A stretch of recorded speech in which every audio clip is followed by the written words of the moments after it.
Jay Bills from Media Spotlight UK, and I'm here with the legendary radio Rahim in the building. How you feeling, sir? I'm feeling good, man. Every time there's a big fight on, I always get excited. This Misfits thing is a little bit unusual, but I like the idea of these guys being creative, coming up with something to draw the fans in, keep the younger fans engaged. 2-on-1. I mean, I know they've done this tag team thing in a way before. I think it was like one guy at the beginning of the fight and then another guy at the end of the card. Yes. So this in and out is going to be interesting because I think Slim is a real legitimate a fighter. I think he could have this fight on his own. So credit to KSI for taking on both in one night. I don't know if that's a smart decision on his part. Well, I mean, you're no stranger to the boxing arenas. I mean, you've been covering boxing for a very long time on your part. Seeing how professional boxing has evolved, and obviously now with influencer boxing has become its own thing, its own entity. How do you see that now where it can progress even further? I mean, it's all part of the same universe, right? So this is something that is engaging certain fans I don't think boxing would have without it, right? The Logan Paul KSI thing that got started way back in Manchester some almost 7 years ago that has progressed to this point. Now Jake Paul is on a huge stage. He's fighting Mike Tyson, Mike Perry. He's got all these huge events that are crossover. KSI has created this Misfits universe also that is, unique unto itself. And Logan, now he's, high flying in WWE. Like, all these guys are bringing fans that I don't think we'd have had otherwise if they didn't come to the play and the original fight in Manchester, and now they've just been building on it and building on it and building on it. And, here we are. I think this isn't for everybody, but some things are necessary to bring in another level of fan entertainment on a youth level and a YouTuber internet universe that just, they wouldn't be paying attention to boxing if it weren't for these guys. I just want to get a few final things. I want to get your thoughts on Jake Paul versus Mike Perry. That's happening soon. And then potentially the rescheduled fight between Jake Paul and Mike Tyson. I mean, you seen it from your eyes. Where do you see those fights?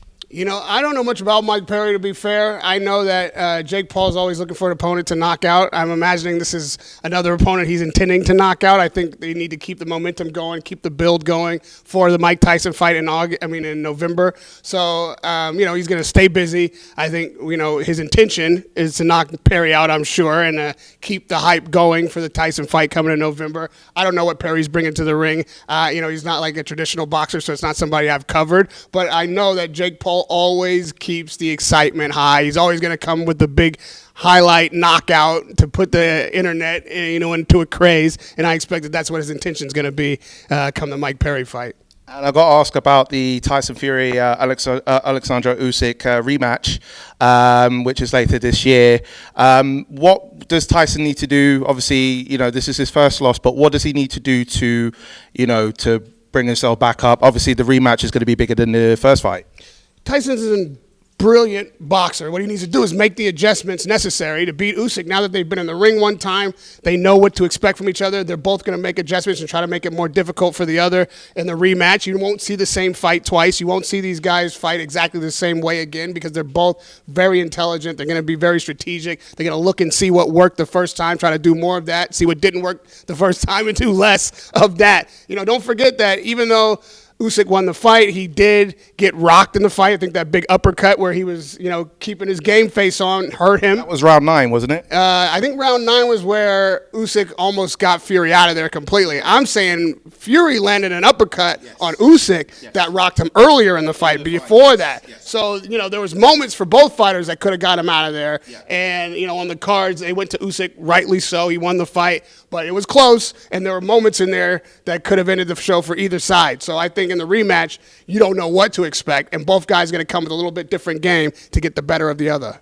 And do you think that Deontay Wilder should continue on? Obviously, from the fight that he had with Zhang recently, what do you see as the future for Deontay Wilder? I can't say what he should do. I would say that it depends on what he really has in his heart. I think maybe the man has moved on from boxing is just what drives him. You got to have that burning fire inside you. You got to really want this. And at the heavyweight level especially, you got to come with nothing on your mind except completely destroying your opponent. And I think I think Deontay Wilder has matured. Not that you are immature if that's the way you think, but I think he has other things on his mind now. He's expanded his worldview. He's not a singularly focused individual just on boxing. He's looking at other things. He's growing to be a more mature guy with other interests, and that really doesn't serve you in the boxing world, especially at the heavyweight division.